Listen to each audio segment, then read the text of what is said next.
শোনেন, কুরবানির ঈদ আসলে জম্মের বালছে কেন কন্দি গরু কেনে পোলাফানে দেহে কি হাসি খুশি, সবার অনেক মজা লাগে, আনন্দ লাগে যে গরু আইছে কুরবানি দেবে। সবার ভিতরে কেমন যেন আলাদা একটা আনন্দ চলে আসে, তাই নিয়ে। আসসালামু আলাইকুম, কেমন আছেন সবাই? কুরবানি তো চলেই আইছে, কিডা কিডা গরু কিনছেন? শোনেন, এই যে যারা কুরবানি দেবেন না তাকে জন্য একটা সুখবর আছে। আমাকে গোপালগঞ্জি ওই যে হাউজিং এর ভিতরে গরুর বিশাল বড় এক হাট মেলছে, বুঝছেন? সেই জায়গায় যে কত বড় বড় গরু আইছে, না আসলে কিন্তু বুঝতে পারবেন না। আর এই যে দেখছেন কত বড় বড় গরু, বিশাল বিশাল গরু আইছে। যারা যারা এখনো কুরবানির গরু কেনেন নেই তারা তারা চলে আসেন আমাকে গোপালগঞ্জি এই হাউজিং এর ভিতরে। দেখেন কত বড় বড় বিশাল বিশাল গরু, লাল আছে, কালা আছে, সাদা আছে, যার যেটা মনে চায় খালি টাকা দিয়ে নিয়ে যাবেন। তবে কি জানেন, একটা জিনিসই দেখছি, এই যে যারা গরু নিয়ে আইছে না বিক্রি করতে, এগে মুখে কোনো হাসি নাই। কারণ কি জানেন, যেমন আপনার এই একটা গরুর হাটে তো কত মানুষ হয়, কিন্তু কোনো ক্রেতা নাই, একেবারে এই ফাঁকা, সব নিলিবিলি, মানে জিম জিম ভাব। আর এই বিশাল বিশাল গরুর দাম যদি অল্প কয় তাহলে এরা কি ছাড়তে পারবে? কন, এদের যে বছরে একটা খরচ আছে, সেই খরচটাই যদি না ওঠে। শোনেন, চলেন আমরা এই বিক্রেতার সাথে একটু কথা বলে দেখি কি অবস্থা। এই গরু কবে আনছে? সকালে আনছে, সকাল 10টার দিকে আনছে সোনাগড়িতে। কেমন দাম আছে এগুলো? এটার দাম চাইছি আমরা 3.5 লাখ টাকা চাইছি।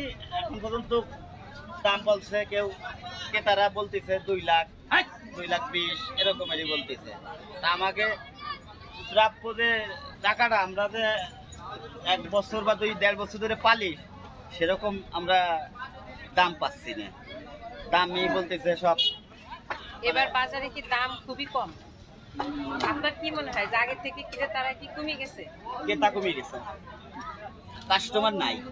কাস্টমার বলতে নাই না। এই যে সামনে আর 5 দিন আছে ঈদের বাকি, এই 5 দিনে আমরা এখন কি বেচা কিনা হবে কি হবে না এটা আল্লাহ ছাড়া আর কেউ জানে না।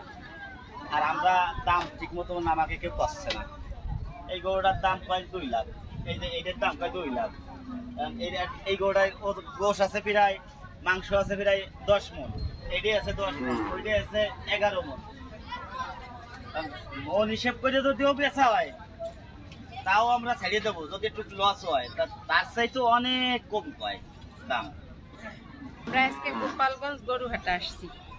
এইখানে দেখতেছেন হাউজিং এর ভিতরে বিশাল এক গরুর হাট হয়েছে। এইখানে আসছি, এই যে বিশাল বিশাল গরু, গত বছর এই গরুর দাম ছিল অনেক বেশি, সেই ক্ষেত্রে এবার অনেক কম গরু, আবার কাস্টমারও নাই, কিন্তু ক্রেতা খুবই কম। এই যে যারা গরু পালছে বছরকে বছর ধরে, এত বড় গরু বানাইছে, কি মনে হয় আপনাদের যে এই গরুর দাম কি আসলে এই হবে, না সামনে বাড়বে না কমবে? আপনারা তো নিজে মহি শুনলেন যে কি অবস্থা। গরুর দাম যদি এরম হয় মানুষ বাঁচবে কেমনে? যাকে এই বিশাল বড় হাটটা দেখেন, কত বড় একটা হাট। এই হাটে যদি এই মানুষ থাকে তাহলে মানুষের মুখে হাসি থাকবে কিভাবে? গত বছর দেখছি যে গরু এত পরিমাণ, এবার গরুও কম আবার মানুষও কম। এখন এই যে চলে এসে আমরা ছাগলের হাটে, এখন এই ছাগলের হাট দেখবো। এই যে ছাগলটা দেখতেছেন, এই ছাগলটা চাই 41,000 টাকা। এই 41,000 টাকা দিকে একটা ছাগল কিনা সম্ভব?